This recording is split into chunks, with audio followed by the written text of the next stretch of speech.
자, 오늘 같이 나눌 말씀은 미케츠라는 히브리어 단어가 시작되는 구절입니다. 요거는요, 창세기 41장 1절부터 시작해서 오늘 우리가 같이 보는 내용들은 창세기 41장 1절부터 44장 17절까지 이렇게 내용들을 오늘 보도록 하겠습니다. 전체적인 포괄적인 내용을 위주로 해서 이렇게 같이 내용을 좀 통찰해보고 그 안에 어떤 내용들이 있는가 보는 거니까는 제가 방금 알려드린 그 창세기 41장 그리고 44장까지의 본문을 다 읽어보시고 같이 내용을 생각하셨으면 좋겠습니다. 미케츠라는 토라 포션인데 그 뜻은 바로 at the end, 끝에서라는 뜻이에요. 끝에서.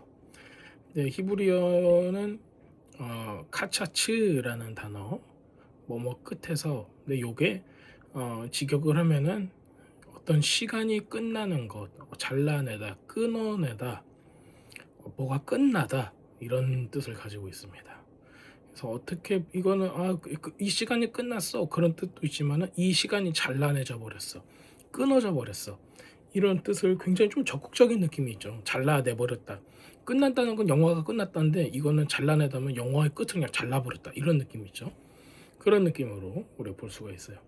그래서 우리가 이제 개정개혁으로 이거 읽어보면요.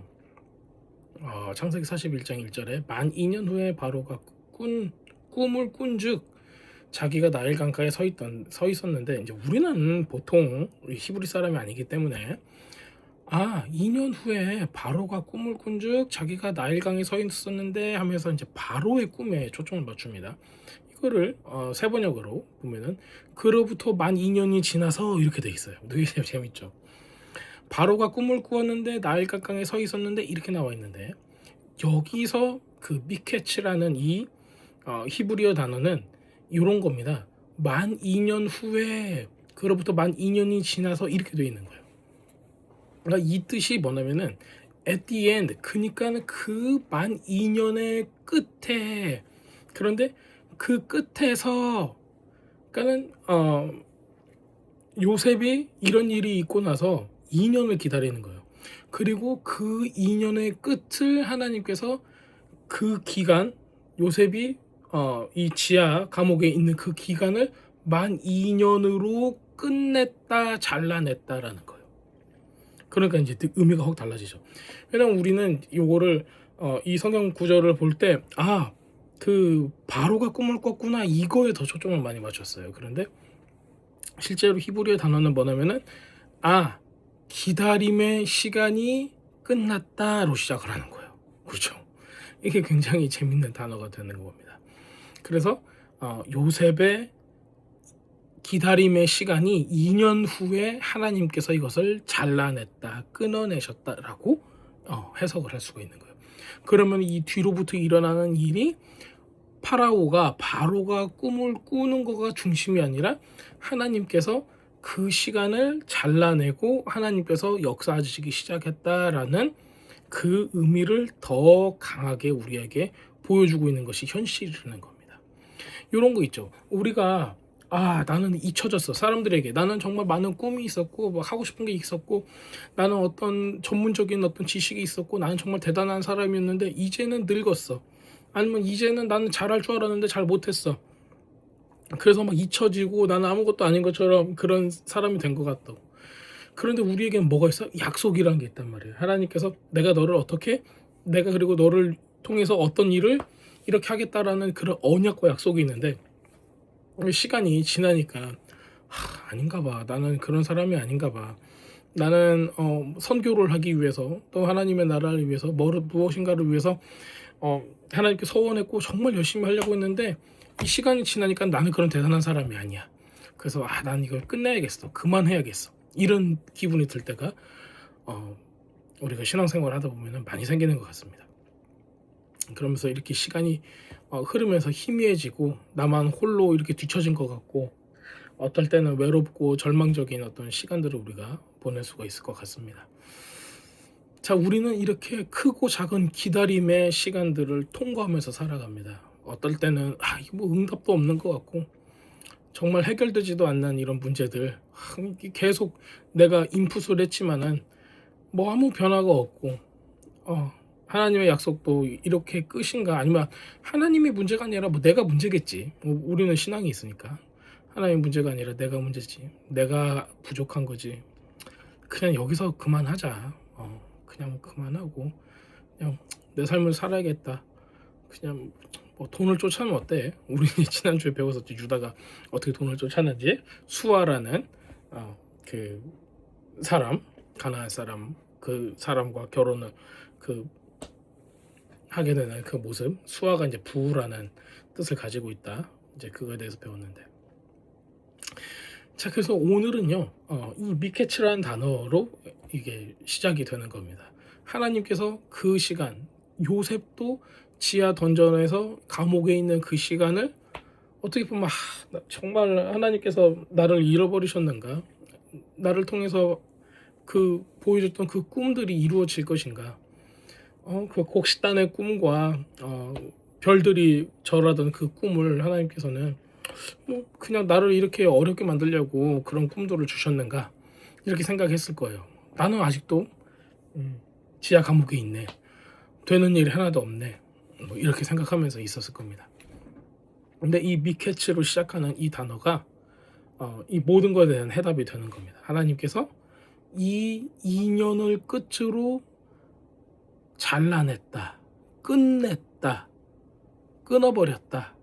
굉장히 이거는 누가 역사하신 거예요? 하나님께서 역사하고 계신다는 것을 의미를 하고 있는 겁니다. 이것은 요셉의 정말 칠흑같이 느껴지던 그런 시련, 연단의 시간이 끝났다는 걸 의미를 하고 있어요. 근데 이게 그냥 시간이 됐으니까 저절로 끝났어, 그게 아니라 하나님께서 친히 오셔서 이 어려운 시간을 잘라내고 요셉을 통한, 여러분들도 한 사람 한 사람이 요셉이죠. 요셉, 여러분들을 위한 구원의 역사를 다시 이제 그 언약을 하나님께서 이루시겠다라는 그 역사를 보여주시는, 그것을 선포하는 그런 시간입니다. 그래서 오늘 우리가 이렇게 창세기 41장부터 44장까지를 읽어볼 때 주인공 요셉을 바라보면은 이런 게 있어요.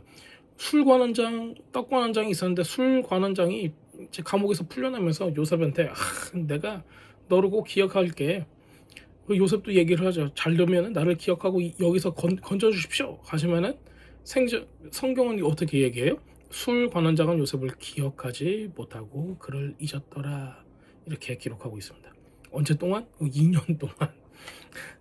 요셉한테는 어떤 소망이 있었어요? 야, 저 사람 내가 저렇게 꿈을 해몽을 해줘가지고 살아났는데 나를 잘 얘기해서 나를 빼줄 수 있을 것 같았는데, 한 달이 지나고 2달이 지나고 6달이 지나고 1년이 지나고 또 1년이 지났는데도 아무 소식이 없어요. 정말 희망의 어떤 빛이, 그 한 줄기 빛이 없어지는 그런 시간을, 어떤 인간적인 기대가 완전히 무너지는 그런 시간을 요셉은 맞이하고 있었을 겁니다.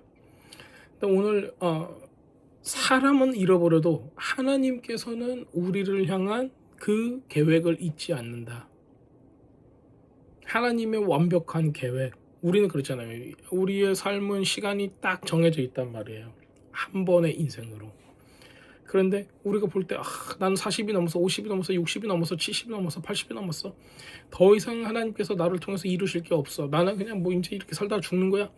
그게 아니라 오늘 하나님께서 이 시간을 끝내신다면은 내일 우리가 일주일을 살던 1년을 산다 할지라도 그 시간을 통해서 하나님께서 역사하신다. 그것을 우리가 알 수가 있습니다. 하나님께서 우리의 고난을 끊어내고 그 어둠의 시간들을 끊어낼 때, 마치게 할 때, 그 이후에 하나님께서 역사하시는 가장 아름다운 시기가 시작이 되는 겁니다. 여러분들이 목숨이 붙어 있다면 하나님께서 그 일을 하신다는 겁니다. 이렇게 우리가 살고 있는 그 어둠의 시간들이 지연될 때는 우리가 무엇을 가지고 있어야 돼요? 믿음을 지키는 것이 가장 중요합니다. 우리의 영적인 어떤 이런 여정 가운데, 신앙생활 가운데 정말 어려운 시간인 것 같습니다. 네, 그 시험에 우리는 올라가 있고 눈에 보이는 상황, 실제적인 내 삶의 변화, 이런 것들은 아무것도 없고 그냥 귀에 들리는 것도 없고 우리의 믿음은 다 소멸된 것 같은 그런 상황에 우리가 지하 감옥같이 그런 삶을 살고 있다라면 그렇게 됩니다. 그리고 혹시 우리가 병이 있다면 또 그렇게 되는 거예요. 하지만 하나님께서는 이 모든 상황을 초월하시고 이 상황을 통해서 또 역사하시기 때문에 우리는 내가 무엇을 잘한 나에 대한 기준을 둔 믿음이 아니라 내가 그렇지 못한 환경에 있다 할지라도 이 모든 것을 역사하시고 일어나가시는 하나님에 대한 믿음을 가지고 있는가, 우리는 이것을 보아야 됩니다.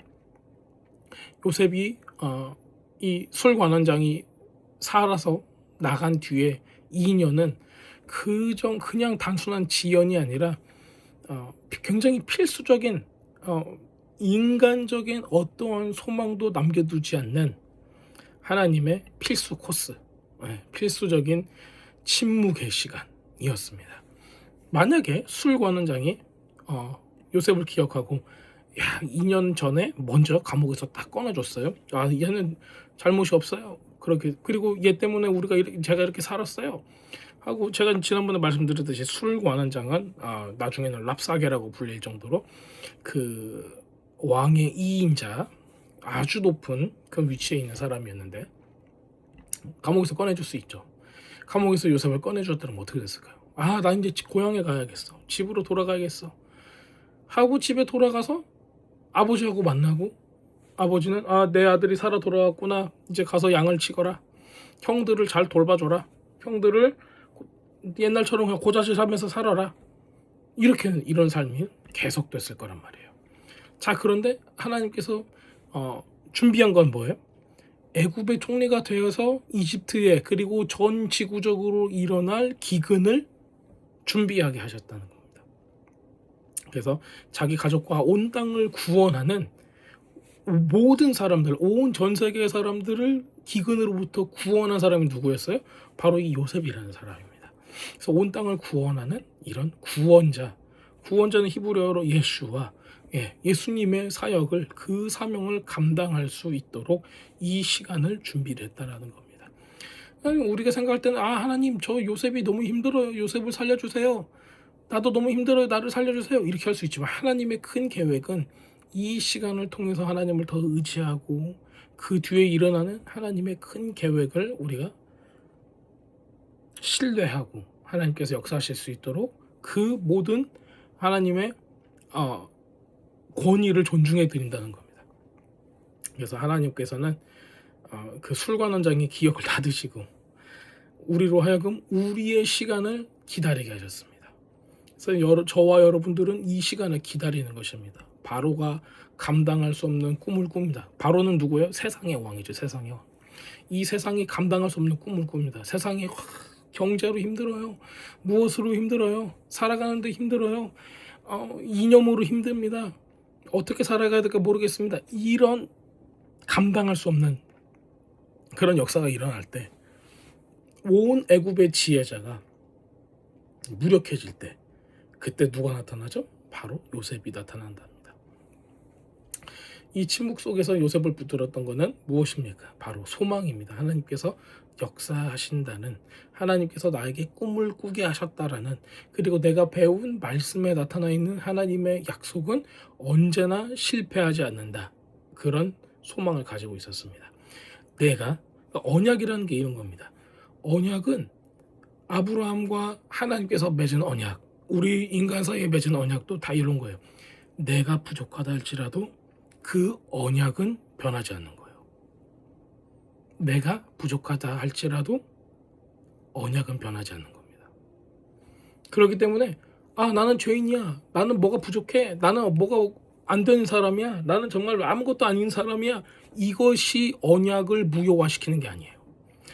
하나님과 나와의 언약은 내가 어떤 사람이건 잘생겼건 못생겼건 키가 크건 작건 돈이 있건 없건 똑똑하고 조금 모자라건 그게 문제가 아니라 하나님께서 누구와 언약을 맺었다는 거예요? 나와 언약을 맺었다는 거예요.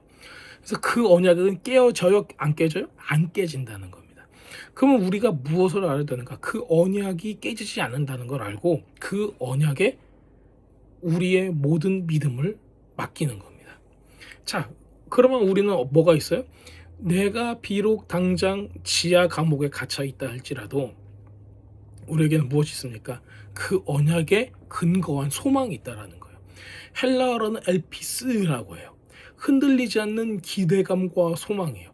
내가 지금 맞닥뜨린 상황에 절망하지 않고 항상 하나님을 바라고 하나님께서 하실 일에 대한 기대감을 버리지 않는 것. 바로 그것입니다. 자, 이것이 히브리어로 보게 되면 이런 겁니다. 시편 33편 18절에서 19절이 이렇게 나와 있습니다. 보라, 여호와의 눈은 그를 경외하는 자 곧 그의 인자심을 바라는 자 위에 있도다. 뭐요? 인자심을 헤세드, 인자심을 바라는 자 위에 있도다. 뭐 하는 자? 바라는 자. 자, 무엇을 바랍니까? 그의 인자하심을, 그 언약에 근거한 하나님의 인자하심과 사랑과 자비를 계속 바라보는 사람. 그게 뭐예요? 소망이라는 거예요. 소망을 가지고 있는 사람 위에 있대요. 그들의 영혼을 사망에서 건지시며 그들이 굶주릴 때 그들을 살리시는도다. 여기서 바란다라고 제가 방금 읽었던 그 히브리어 단어는 야할이에요. 야할. 할이 아니라 야할입니다. 야할인데 이는 그냥 나는 기다릴 거야 이게 아니라 어떤 거예요?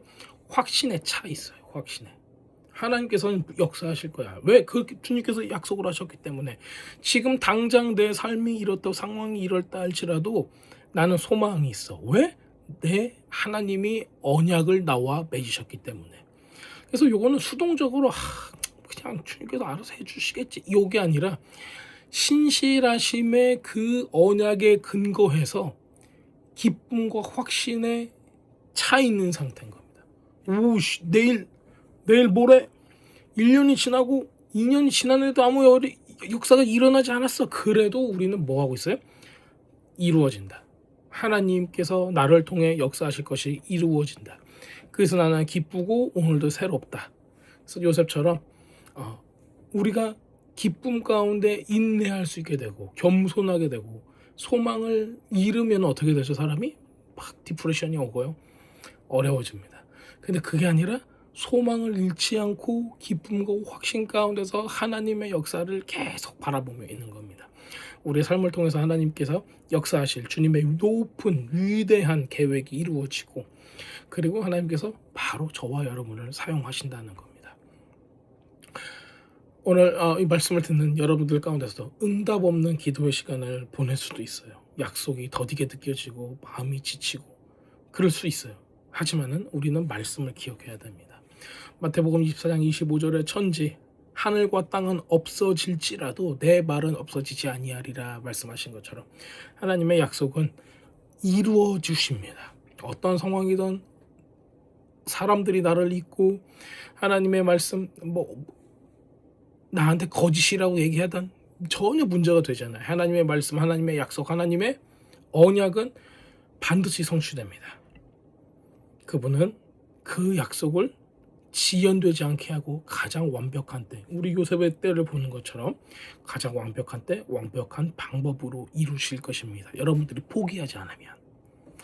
자, 요셉의 2년이 헛되지 않았듯이 여러분들의 기다림의 시간 또한 하나님의 위대한 계획을 나타내는 놀라운 여러분들의 삶이 될 것입니다.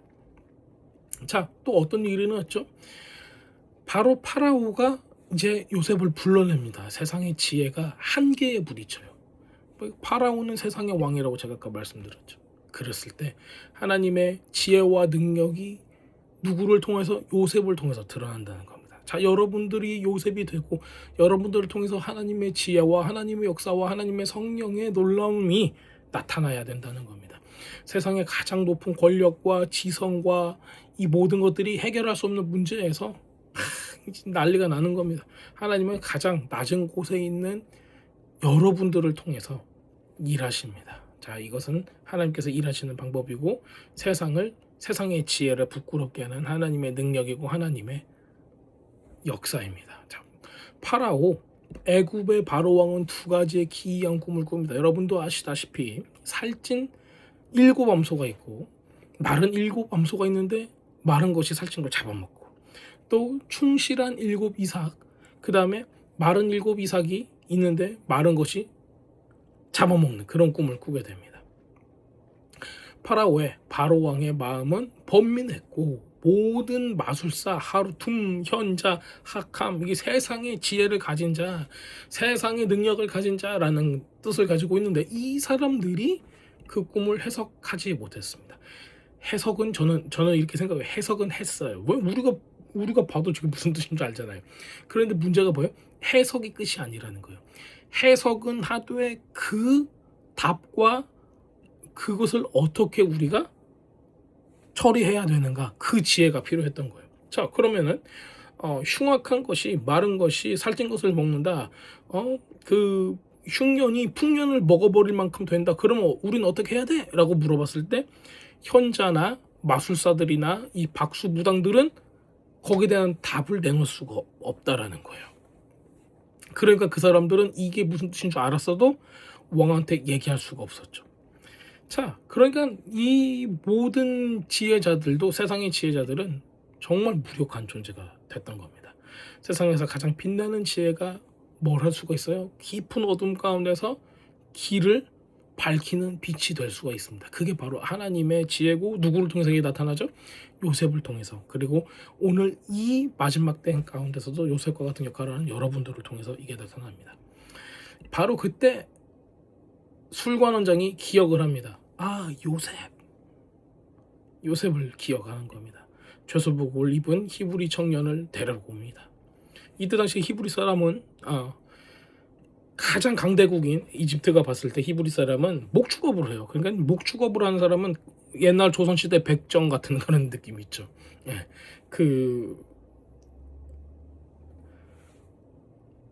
그걸로 봤을 때 가장 낮아요. 예, 사람들로 봤을 때, 어떤 그 계급으로 봤을 때 굉장히 천민, 이런 계급을 가지고 있었다는 겁니다. 자, 그 요셉이 히브리 청년이 와서 죄수복을 입고 정말 보잘것없는 그 히브리 청년이 와서 무엇이라고 얘기해요? 그것은 내게 있지 아니하고 하나님이 바로에게 평안한 대답을 하실 것입니다 라고. 내가 만약에 저한테 트럼프 대통령이, 이재명 대통령이, 아니면 너 누군가가 와서 이거 좀 도와주세요, 이게 어떻게 해야 되는가요? 물어보면은 이거는 이렇게 하는 게 좋을 것 같습니다 하고 멋있게 말하겠는데, 이 사람은 그렇게 얘기 안 하고 이것은 내게 있지 아니하고 하나님께서 바로 파라오 왕에게 이 평안한 대답을 하실 겁니다 라고 누구를 올리죠? 하나님을 높여드리는 겁니다. 이게 신앙 고백이라는 겁니다. 13년 동안 억울한 이 옥살이를 하고 이렇게 나와 있는 이 상황에서도 내가 얼마나 억울했는지, 내가 어땠는지 내 이야기를 하지 않는 거예요. 야고보서 1장 17절에서 얘기하듯이 모든 좋은 은사와 온전한 perfect gift, 온전한 선물이 다 하나님으로부터, 다 위로부터, 빛들의 아버지께로부터 내려오나니, 이렇게 기록하고 있어요. 요셉은 이 모든 능력이 우리의 아버지, 하나님 아버지, 하나님께로부터 왔음을 고백하고, 그는 이렇게 겸손하고 믿음이 있음을 증명을 하고 있습니다. 성경은 요셉이 바로 앞에서 서기 전에 수염을 깎고 새 옷으로 갈아입었다고 이렇게 나타나고 있어요. 이게 파라오 왕한테 가니까 멋있게 해야지, 요게 아니라 우리 이제 바로 나중에 이 출애굽기, 레위기, 신명기, 민수기 이렇게 읽다 보면은 뭐가 있냐면은 머리를 깎고 수염을 깎고 하는 그 모습이 나실인, 그리고 제사장이 될 때 이 행위를 해요. 그래서 과거에 있었던 내가 어떻게 변하는 거예요? 새로운 사람으로 변했다, 하나님께 드려진다, 거룩해진다, 나는 하나님께로부터 구별되었다라는 것을 의미하는 작업입니다. 그게. 자, 그래서 새 옷을 입는 것, 이제는 과거로부터 내가 아니라 완전히 이 죄수복을 버리고 이제 새로운 신분으로, 새로운 사명으로, 하나님의 거룩함으로 나는 하나님의 온전한 사람이 되어서 나갑니다 라는 뜻을 가지고 있어요. 이게 뭐 어떤 거고 비슷하죠? 바로 세례, 침례하고 비슷한 거예요. 그래서 예수님께서도 공생애 하나님의 역사를 하나님께서 주신 그 일을 감당하실 때 뭐를 받으셨죠? 침례를 받으셨다는 거예요. 세례, 물집 흐리는 게 아니라 침례, 완전히 풀리 잠겨서 나는 죽고 하나님만 나타나는 역사를 이루셨다는 겁니다. 그래서 공생애를 시작하신 이런 그림을, 이런 큰 모습을 우리에게 보여주고 있습니다. 또 재밌는 게 있어요. 뭘 껴주죠? 바로 이 그 인장 반지를 또 껴줍니다. 이게 누구 이름 또 반지를 받나요? 바로 돌아온 탕자가 아버지가 탕자를 보고 옷을 입히고 손가락에 가락지를 끼워준 것처럼 이제는 인장 반지를 파라오가 요셉한테 끼워줌으로써 어떤 조서를 내리고 거기다가 반지를 쿵 찍으면은 그 법이 이제 완전히 발효가 되는 그런 놀라운 역사가 일어납니다. 그게 바로 뭐가 있어지는 거예요? 권위, 왕의 권위, 그리고 왕의 사명, 사역으로 누구를 죄수였던 히브리 청년 요셉을 어떻게 왕으로 승격시켜버리는 거예요. 더 이상 죄수가 아닌 거죠. 이제 하나님께서는 이집트를, 애굽을 통해서 구원할, 온 민족을 구원한 왕으로, 이집트의 왕으로, 통치자로 세우신다는 겁니다. 여기서 이제 뭐 파라오가 계속 왕인데 맞아요. 그런데 실제로 통치하는 사람은 누구예요? 바로 요셉이라는 겁니다. 그리고 그 인장 반지는 바로 그 통치자만이 가질 수 있는 권리라는 거예요. 자, 그래서 하지만은 요셉은 하나님의 대언자, 그리고 이 한 나라뿐만이 아니라 온 열방을 구원할 사명을 가졌다라는 것을 우리에게 보여주고 있는 겁니다. 자, 하나님께서 한 개인을 돕으실 때는 그 개인의 성공을 넘어서 공동체 전체를 구원하고 온 열방을 구원하려는 굉장히 더 크고 놀라운 하이콜링을, 더 큰 목적을 가지고 계십니다. 죄수 요셉이 애굽의 총리가 되는 순간에 한 사람의 인생 역전 드라마 막 절정 너무 멋있어요 이런 게 아니라, 어떻게 보면은 기근이 찾아와서 굶주림 속에서 온 열방과 세상이 구원을 바라고 막 죽어가고, 이 세상이 죽어가고 있는데 이 요셉이라는 사람을 통해서 구원을 얻는 하나님의 언약의 백성이, 이스라엘이 보존되고 또 이 이스라엘이 국가가 될 정도로 커지는 하나님의 엄청난 계획이 여기 안에 들어가 있었다는 겁니다. 그게 굉장히 이제 처음 시작인 거죠. 이스라엘 백성이 애굽으로 와서 나라가 돼야 되는, 그와 같은 자가 없었으므로 하나님은 죄수를 들어서 통치자로 이렇게 세우셨다는 겁니다. 자, 바로 왕은 애굽에게 자신의 권위를 상징하는 물건들을 내주는데, 아까 말씀드린 인장 반지, 타바아트, 왕의 결정권, 그 다음에 세마쿠복과 금사슬은 왕족의 신분과 왕족의 영광을 상징하는 그런 옷과 목걸이, 이런 것들을 주는 겁니다. 자, 그리고 백성들을 그 앞에서 외쳤습니다. 무릎을 꿇으라, 아브레크, 이렇게 얘기해요. 자, 이게 근데 어떤 느낌하고 비슷해요? 마치 가장 가난했던 목수의 아들이 나귀를 타고 들어왔을 때 그 앞에 무릎을 꿇고 호산나 하면서 경배를 드렸던 그 모습하고 굉장히 비슷하지 않으세요? 자, 장차 오실, 뭐 그때는 이제 출애굽 전이었으니까는 장차 오실 메시아의 영광을 요셉을 통해서 보여주고 있는 것입니다.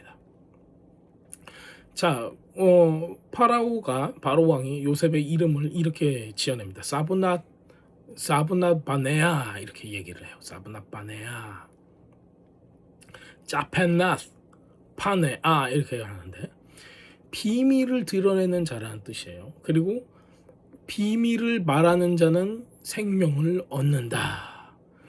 또 이것을 더 깊게 들어가면은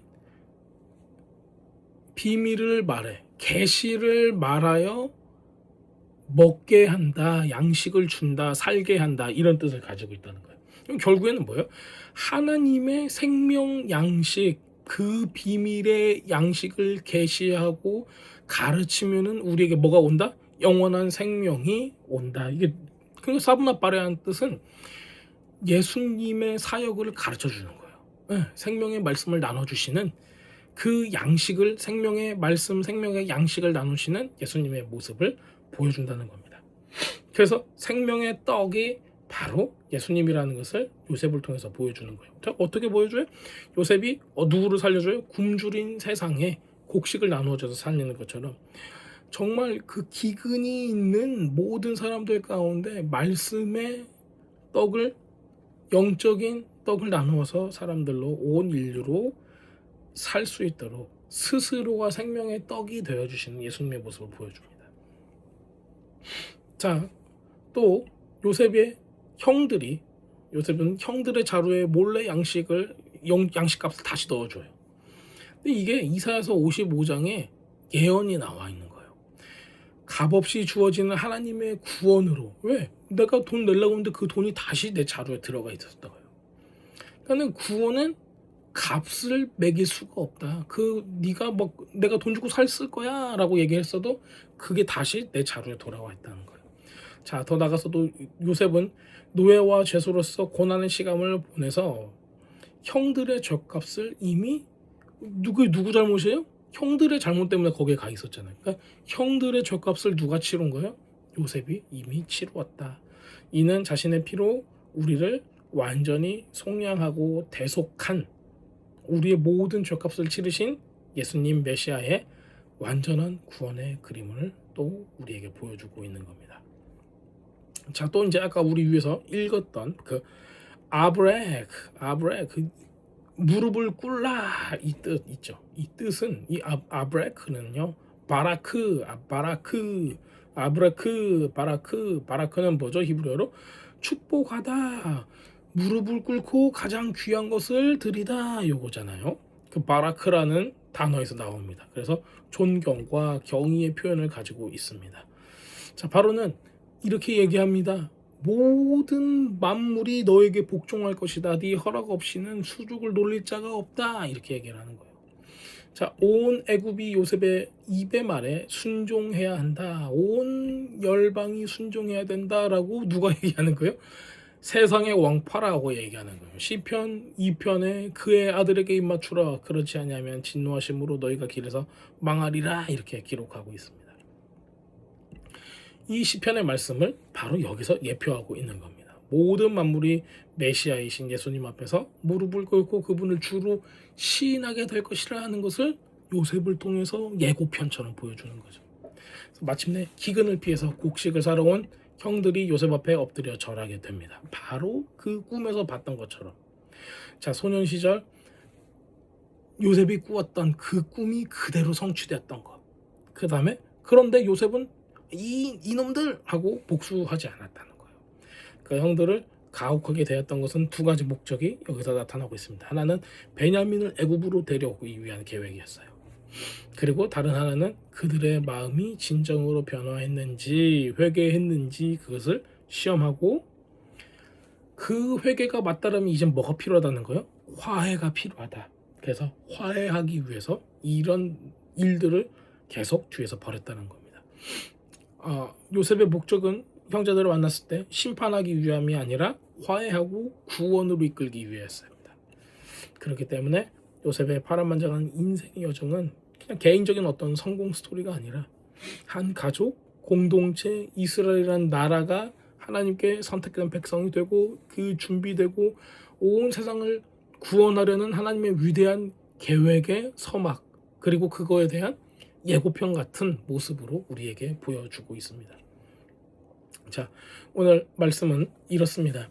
요셉의 이야기를 통해서 몇 가지를 우리가 확인할 수 있는데, 첫 번째, 우리는 기다림 속에 하나님의 목적이 있음을 알고 소망, 기쁨, 우리가 그 언약 가운데 거하면서 내 삶은 잊혀진 것처럼 보이고 정말 의미가 없는 것처럼 보인다 이렇게 생각하는 시간조차도 하나님의 완벽한 계획 가운데 우리가 들어있다라고 믿으며 있어야 된다는 겁니다.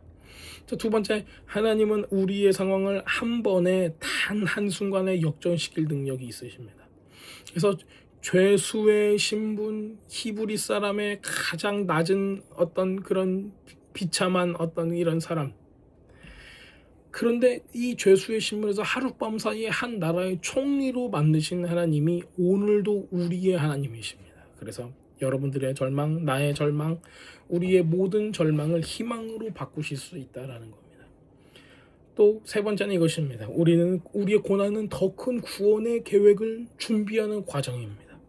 그렇기 때문에 우리의 아픔과 시련과 이런 실패를 통해서 하나님께서는 나 자신뿐만 아니라 우리와 함께하고 있는 사람들, 그리고 우리를 통해서 준비되는 모든 것들에 다른 사람들을 섬기고 구원하는 통로가 될 수 있도록 우리가 그 하나님의 큰 퍼즐 가운데 들어간다는 겁니다. 요셉이 기다림, 하나님께서 이 요셉의 기다림을 통해서 우리에게 이런 모든 것들을 가르치고 계십니다. 요셉의 하나님이 우리 하나님이시고 우리가 긴 어둠의 터널을 지나고 있는 것 같다 할지라도, 낙심되고 실망되고 실패와 좌절 가운데 있다 할지라도, 하나님은 내 하나님이시고 나와 언약을 맺으셨고 내가 부족해도 그 언약을 지키시는 분은 하나님께서 본체가 되셔서 그것을 지키신다는 것. 그래서 우리는 그거에 대한 믿음을 가지고 하나님께서 역사하실 것을 기대하며 소망하며 기쁨으로 이것을 기다려야 된다는 겁니다. 우리의 재능과 부와 성공이 우리한테서부터 나온 게 아니에요. 우리의 것은 하나도 없다라는 거예요. 그래서 하나님께서 이 모든 것을 역사하시고 주관하신다는 것을 알고 주님께 영광 돌리는 저와 여러분도 되셨으면 좋겠습니다. 그리고 우리가 현재 겪고 있는 어려움들, 혹시 시련을 겪고 있다면은, 야, 이거는 의미가 없어, 이게 나한테는 아무 쓰잘데기 없는 거야, 너무 힘들어, 이렇게 생각하지 마시고 이 시간을 통해서 하나님께서는 우리를 더 강하게 하시고 더 순결하게 하시고 더 주님을 사랑하게 하시는 놀라운 역사를 지금 우리를 새로 빚으시는 놀라운 역사를 행하고 계신다. 이것을 꼭 아셨으면 좋겠습니다. 여러분들을 통해서 다른 사람을 살리고 다른 사람을 세우는 놀라운 역사를 여러분들을 통해서 이루실 것입니다. 이것이 바로 하나님께서 우리를 새롭게 하시는 그 모습입니다. 여러분들은 소망을 가지고 이 시간을 잘 통과하시길 바랍니다. 그래서 미케츠, 그 기다림의 끝은 오고 있다라는 겁니다. 그 시간을 하나님께서 주장하실 겁니다. 그래서 기다림의 끝은 반드시 찾아올 것이고, 하나님께서 하나님의 가장 완벽하고 정확한 타이밍 가운데 여러분들을 높이시고 여러분들이 하나님의 놀라운 역사를 이루실 것입니다.